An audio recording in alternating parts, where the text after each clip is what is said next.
स्वागत है आपका डेली चैनल में। मैं हूं पास्टर सुजीत कुमार उके। Let's dive into the word of God. प्रकाशित वाक्य उसका दूसरा अध्याय 9 पद हमें ये बताता है कि जो अपने आप को यहूदी कहते हैं वे है ही नहीं। प्रकाशित वाक्य तीसरा अध्याय उसका 9 पद हमें एक बताता है कि वे लोग जो अपने आप को यहूदी कहते हैं वे है ही नहीं। जब कभी हम इन वचनों से गुजरते हैं हमें ये समझ में नहीं आता कि असल में ये लोग कौन हैं जो अपने आप को यहूदी कहते तो है पर है ही नहीं। प्रकाशित वाक्य ये ऐसी किताब है इसमें कई बातों का विवरण जब दिया गया है हम उससे किनारे से ही यूं ही निकल जाते हैं और उसके मर्म को और उसके पीछे की इतिहास को हम नहीं जानते।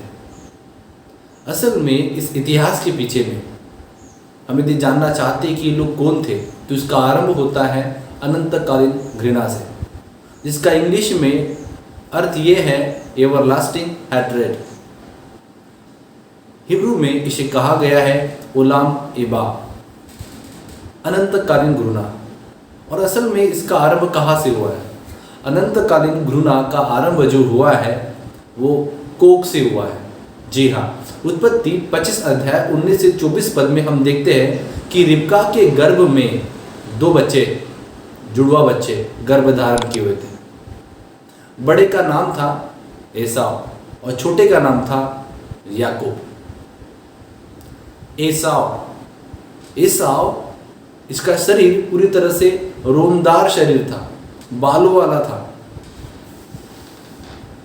और बाइबल हमें ये बताती है कि उत्पत्ति उसका 32 अध्याय उसका 3 पद ये हमें बताता है कि एसाव के लिए और एक नाम दिया गया वो था एदोम। जी हाँ, जब बाइबल हमें बताती है कि याकूब जब एक लाल रंग की दाल जब बना रहा था तब एसाव ने कहा था कि वो लाल दाल मुझे खाने के लिए दे दे, तब से उसका नाम एदोम रखा गया। तो एसाव का और एक नाम था वो था एदोम, जिसका अर्थ है लाल। एसाव इस शब्द का और एक संबंधित शब्द है वह है सेईर, जिसका मतलब है बाल वाला। तो बाइबल में जब कभी नाम लिखे जाते हैं उसका अपने आप में एक अर्थ होता है और उसके पीछे उन लोगों का जीवन कैसा होगा, उनका चरित्र कैसा होगा, ये नाम अपने आप में उसे बयान कर देते हैं। भले एसाव के लिए पहलौठे का अधिकार बेच डालना ये छोटी सी बात जानती हो, उसे जान पड़ती हो, लेकिन परमेश्वर के नजर में ये बहुत बड़ी बात है। जब हम एसाव के नाम को देखेंगे जो एदोम नाम है, उसका एक अर्थ जो हम देखते हैं उसका एक नाम जो है वो एदमोनी इस नाम से आया है, जिसका मतलब है लाल। जबकि एसाव का इस संबंध आता है शेर शब्द से, जिसका मतलब है बाल वाला। हम देखते हैं याकूब के नाम भी कई हिब्रू शब्दों से जुड़े हुए हैं, जैसे कि याकूब जिसका मतलब है परमेश्वर मेरी रक्षा करे, गॉड विल प्रोटेक्ट मी। उसका और एक अर्थ है अकीब। अकीब इसका शब्द है एड़ी से। जी हाँ, जब आप देखते हैं कि रिबका के गर्भ से जब याकूब पैदा होता है तो बड़े की एड़ी खींचते हुए पैदा होता है। और इसी का ही और एक शब्द है आकोब, जिसका मतलब है छल करने वाला या षड्यंत्र रचने वाला। जी हाँ, तो आप और मैं, हम में से कोई भी याकूब से व्यवहार नहीं कर पाएगा या बिजनेस करना नहीं चाहेगा, क्योंकि उसका अपने आप में एक अर्थ है अड़ंगा मारने वाला, छल करने वाला।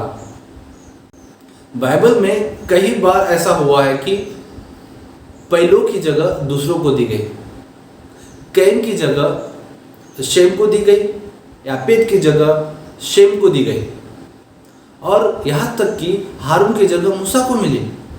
हम देखते हैं रूबेन की जगह परमेश्वर ने यहूदा और यूसुफ को बढ़ाया। तो बाइबल अपने आप में ये बात बयान करती है कि कई बार ऐसा हुआ है कि पहली की जगह दूसरों को मिली। जी हाँ, यहाँ तक कि आप दाऊद के भाइयों को देखिए, उनको जगह नहीं मिली परंतु परमेश्वर ने दाऊद को जगह दी।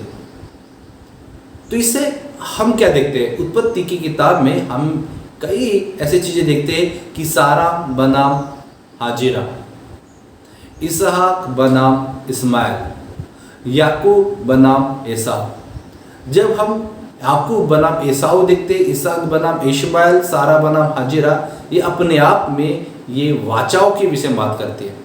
परमेश्वर की वाचा जो थी वो इसहाक से बंधी हुई थी, वो प्रतिज्ञा इसहाक के विषय में थी, ना कि इश्माइल के बारे में। परमेश्वर की प्रतिज्ञा है, परमेश्वर की वाचा जो थी वो याकूब के लिए थी, ना कि एसाव के लिए। लेकिन जब कभी हम एसाव और याकूब को देखते हैं, जब कभी हम ये दोम और याकूब को देखते हैं, हम कहते हैं ये तो भाई भाई है, पर बाइबल ऐसा नहीं कहती है। ये तो आपस में एक बहुत बड़े कट्टर दुश्मन थे। हम इसे वचनों से देखेंगे परमेश्वर का वचन हमें क्या करता है। रोमियो 9 अध्याय उसका 11 से 13 पद हमें बताता है कि परमेश्वर याकूब को जब धर्मी ठहराता है तो हम में से किसी को क्यों ना धर्मी ठहराएगा। पौलुस का भी ये कहना है। तो पौलुस जब भी राइचसनेस और धार्मिकता का उदाहरण देता है तो याकूब का हवाला देता है। जब याकूब को धर्मी ठहराया जाएगा तो हम में से किसी को धर्मी क्यों ना ठहराया जाएगा।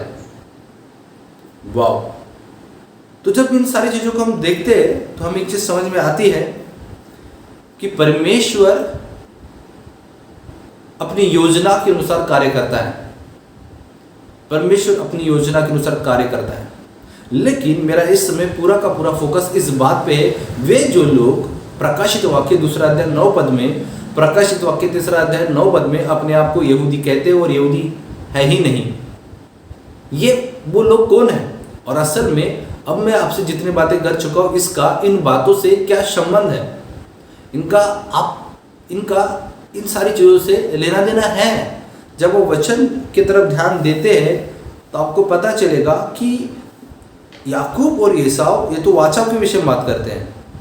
इसीलिए तो हमारे रचयिता परमेश्वर को पृथ्वी पर जन्म लेना पड़ा और कभी न मरने वाला पुरुष बनना पड़ा। हालेलुया। आइए हम कुछ चीज़ों को देखेंगे। देखिए अब्राहम के वंश के विषय में। अब्राहम की पहली पत्नी थी सारा, जिसका बेटे का नाम था इसहाक और इसहाक के बेटों का नाम था एसाव और याकूब। लेकिन अब्राहम को और एक पत्नी थी जिसका नाम था हागार, हाजिरा, उसका बेटा था इश्माइल। और इश्माइल का वंश इस प्रकार से था, नबायोत, केदार, अब्दिल, मिबशम, मिश्पा, दुमाह, मस्सा, आदार, तेमा, जेतुर, मपीश, केदेमा। परंतु हम बाइबल में और एक चीज़ देखते हैं कि अब्राहम की शादी फिर कतुरा से भी हुई और कतुरा की भी कुछ संतान थी, जिसके उसका वंश इस प्रकार से था, जिम्रा, योक्षान, मेदान, मिदियन, इशबाक और शूह। और यक्षान के 2 संतान थी, एक थी शेबा, ददान। और शेबा और ददान जिस एरिया में रहते थे उस एरिया को बाइबल के इतिहास में जब हम देखते हैं, इसे आज हम कहते हैं सऊदी अरेबिया। मिदियन की जो संतान थी, एपाह, एफेर, हन्नोक, अबिदाह, एलियाह, इसे कहते हैं बेदुनियंस। तो तमाम वचनों को जब हम देखते हैं तो हम कहते हैं कि यदोमी और इजरायली आपस में तो भाई भाई हैं, लेकिन बाइबल ये बताती कि आपस में ये तो बहुत ही बड़े कट्टर दुश्मन थे।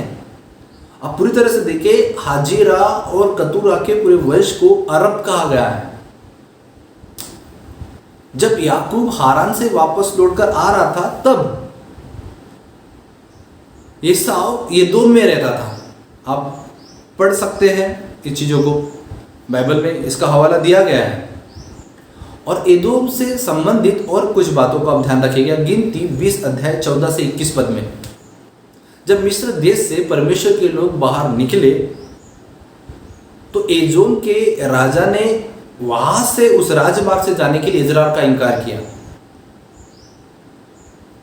इसका गिनती 21 अध्याय 4 पद में भी आपको हवाला मिलेगा, यहां तक कि न्यायो 11 अध्याय 17 से 18 पद में।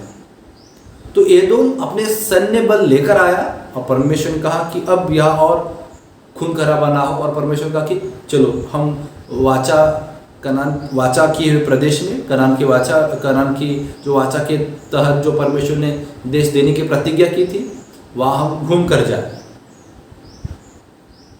और व्यवस्था विवरण 23 अध्याय 7 से 8 पद बताता है कि इजराइल को घूना करना मना था अपने एदोमी भाइयों से। गिनती 24 अध्याय 18 पद में बलाम ने लड़ाई की भविष्यवाणी की थी इजराइल की एदोम के विषय में। यहोशू 15 अध्याय 1 पद और 21 पद, यहोशू ने यहूदा को जमीन एदोम के सीमा तक ही दी थी, लेकिन उनके मैदानों के भीतर जाने के लिए मना किया गया था। यहां तक कि परमेश्वर, जो मिस्र के लोग जब बाहर निकले थे कनान की वाचा के प्रदेश में जाने के लिए, जब इन एदोमियों के राजा ने जब इसका इनकार किया, परमेश्वर इस बात को नहीं भूला।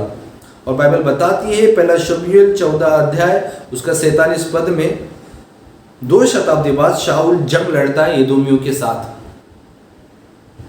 दूसरा शमूएल 8 अध्याय 13 से 14 पद, दाऊद एदोमी पर विजय प्राप्त करता है। तो मेरे पास ऐसे कई स्क्रिप्चर है जो एदोमियों से के विरुद्ध में बातें करती है। फिर सुलेमान ने भी चौकियां लगाई। बाइबल कैसे ऐसे बातें करती है, यहाँ तो कि ये दो यहोराम से विद्रोह करता है। यहोराम जो यहूदियों का राजा था, इसका विवरण हमें मिलता है दूसरा राजा 21 अध्याय 8 से 10 पद में। तो असल में इन चीज को आइए हम गौर करें, इसे बेहतर से समझें। यरूशलेम का विनाश हो चुका था, 586 बीसी की बात है। ये यीशु मसीह आने के पहले की बात है। जगह थी यरूशलेम, और यहाँ इस जगह का विनाश करने वाला था, वो था बेबीलोन का राजा। आसपास के देश कहते थे कि यरूशलेम को ढा दो, उनके बच्चों को पटक दो, उनको पत्थरों पर उनको पटक दो और उन्हें मारो। वे देश चिल्ला रहे थे, और असल में ये देश कौन था जो चिल्ला रहा था कि उन्हें मारो, उन्हें पटक दो? बाइबल कहती है कि एदोमी के द्वारा। लेकिन लोग कहते हैं कि एदोमी और याकूब के वंशी जो इजरायली है, ये तो एक परिवार के हैं, परंतु हाँ, ये तो एक कट्टर दुश्मन है इजराइल के। और इसका वर्णन तो भजन संहिता 137 अध्याय उसके 7 से 9 पद में किया गया है। हम जो आपको इस वीडियो में जो हम एडिट करके आपको दिखाएंगे एक इमेज, इसे आप ध्यान दीजिएगा। असल में दक्षिण पूर्व के भाग में आप जब देखते हैं वह एदोम की जगह है, लेकिन इसके पश्चिमी भाग में आप देखेंगे जेरूशलेम के गाजा, और फिर और उसके निचले हिस्से में आप देखेंगे तो नेगेव आपको दिखाई देगा। जेरूशलेम के आप पूर्व की तरफ देखेंगे तो आपको मोआब दिखेगा, और उसके थोड़े नीचे आपको पेड्रा मिलेगा, और उसके थोड़ा बगल आपको मिलेगा नबातिया। नबातिया ये जो जाति जी के लोग जो लोग थे, ये असल में आए थे अरब से। और बाइबल ये बताती है कि दक्षिण पूर्व में जो एदोम की जगह थी, इन नबातियों ने वह हमला किया और एदोमियों को हरा दिया। जी हाँ, मृत्यु सागर के दक्षिण में एदोम कुछ समय के लिए तो था, लेकिन इस नबातियों ने एदोमियों पर अत्याचार किए, जो कि दक्षिण और पूरब की तरफ था। और इन नबातियों ने इन अरेबियों से, ये जो नबाती जो स्वयं में अपने आप में एक अरेबी थे, इन्होंने एदोम से बुरा व्यवहार किया, इन्हें धकेल दिया पश्चिम के तरफ। तो पहले एदोम की जगह थी दक्षिण और पूरब की तरफ, लेकिन इन्हें जब धकेल दिया गया तो ये आए दक्षिण और पश्चिम की तरफ, और वो एक नई जगह जो मिली उसको कहते हैं एदोमिया, और उसकी उस समय की राजधानी थी हेब्रोन। जी हाँ, उस जगह का नाम था हेब्रोन। पर अब हम ध्यान दें कि बाबुल के राजा ने जब यरूशलेम पर हमला किया, उसकी दक्षिणी जो जगह थी यरूशलेम की, वो थी एदोमिया। और जब उन लोगों ने इन सारे यहूदी लोगों को बंधुआई में लेकर चले गए, तो वहाँ की जो ज़मीन थी, वहाँ की जो जायदाद थी, इस पर मालिकाना कब्जा कौन करेगा? ये पूरा का पूरा जो मालिकाना कब्जा यदि कोई करेगा वो था नबातिया। नबातिये जो लोग थे ये एदोम में स्थानांतरित हुए जब उन्होंने धकेल दिया एदोमियों को एदोमिया में, और जब यरूशलेम पर कब्जा किया गया बाबुल के राजा के द्वारा, तब यही एदोमी ने एदोमिया पे भी कब्जा किया।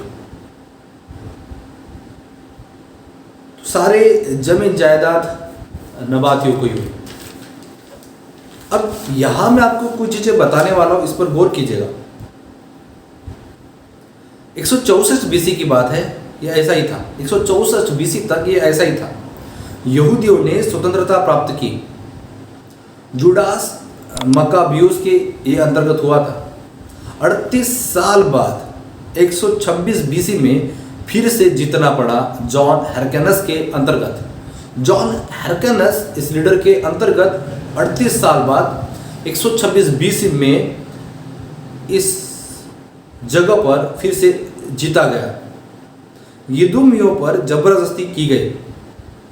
उनके सामने केवल दो ही विकल्प रहे, या तो मरे या तो यहूदी बन जाए।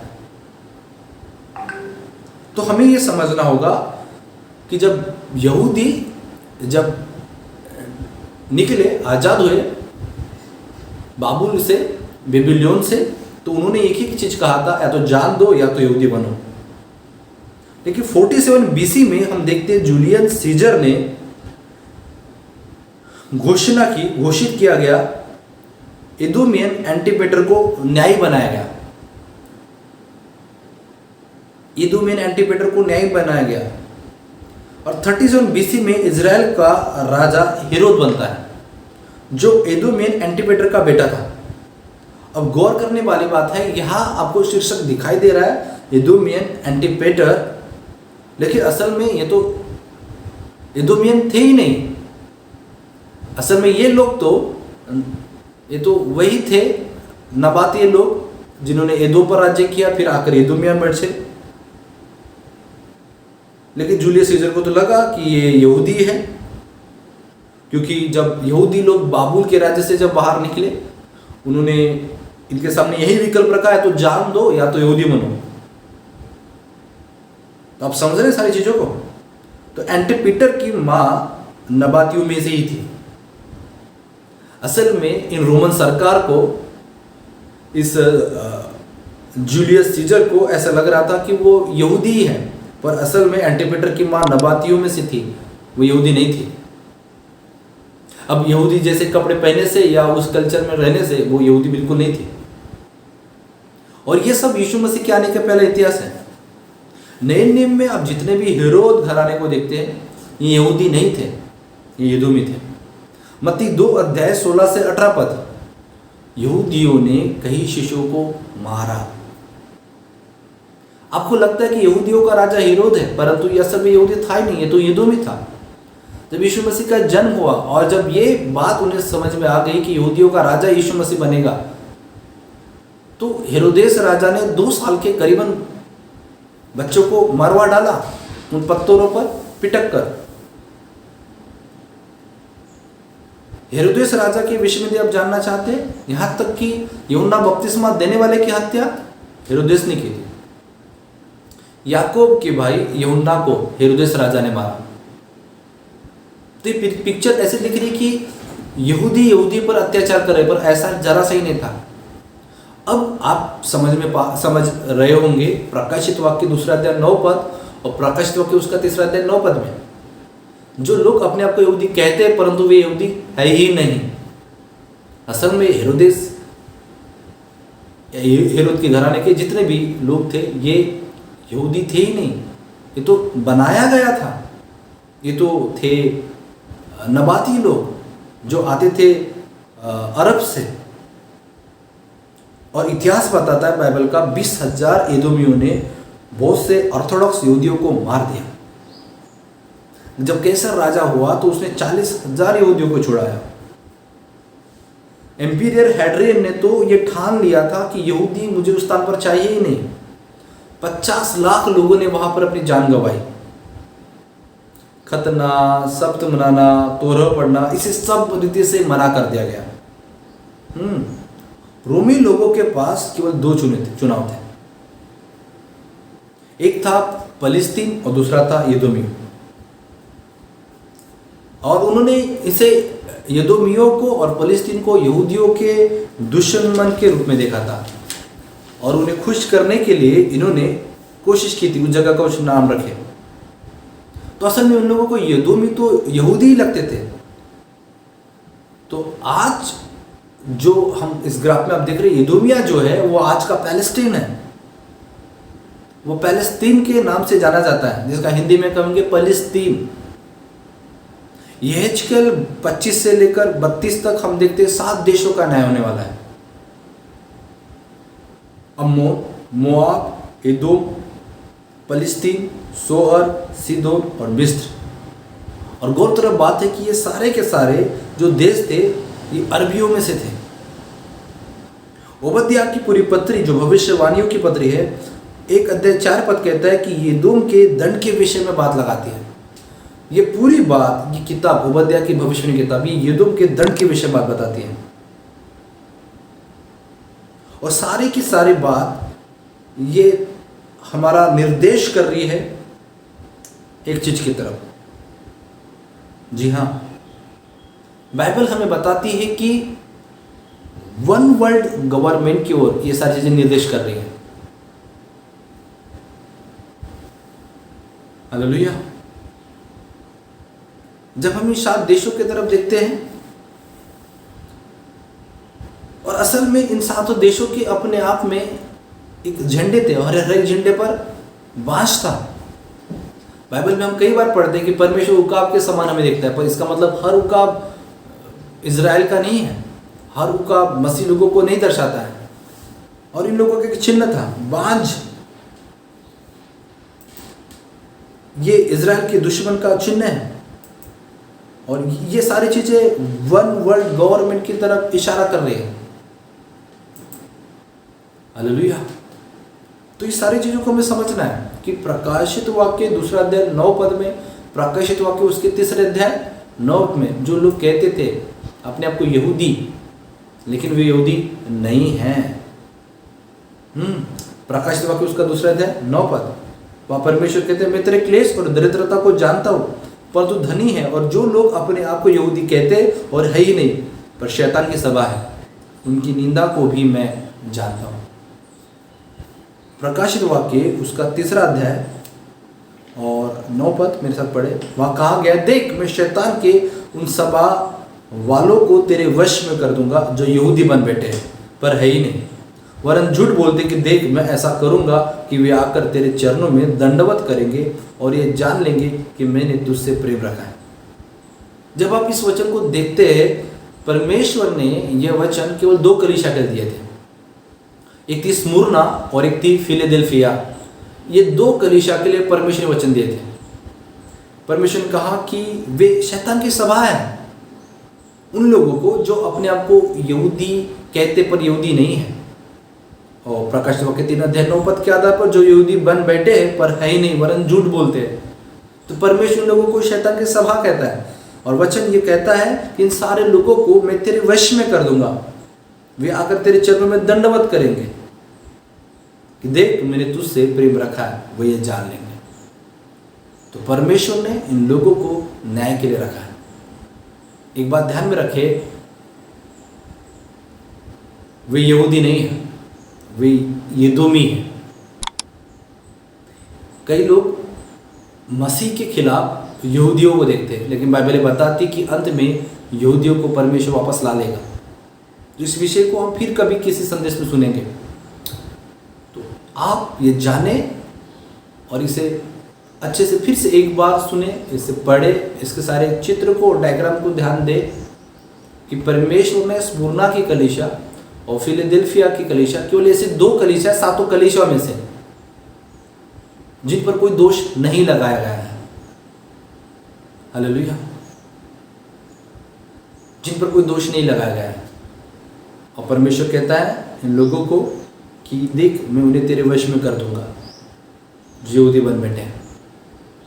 यहां तक कि परमेश्वर फिलाडेल्फिया की कलीसिया को ये कहता है कि मैं तुझे रिप्चर में उठा ले लूंगा। मतलब ये जो कलीसिया, फिलाडेल्फिया की कलीसिया की बात हम जब कर रहे हैं, ये महाक्लेश काल के समय में नहीं रहेगी। ये सातों कलियों में से एक ऐसी कलीसिया है जो रेप्चर में उठा लिए जाएगी। हालेलुया।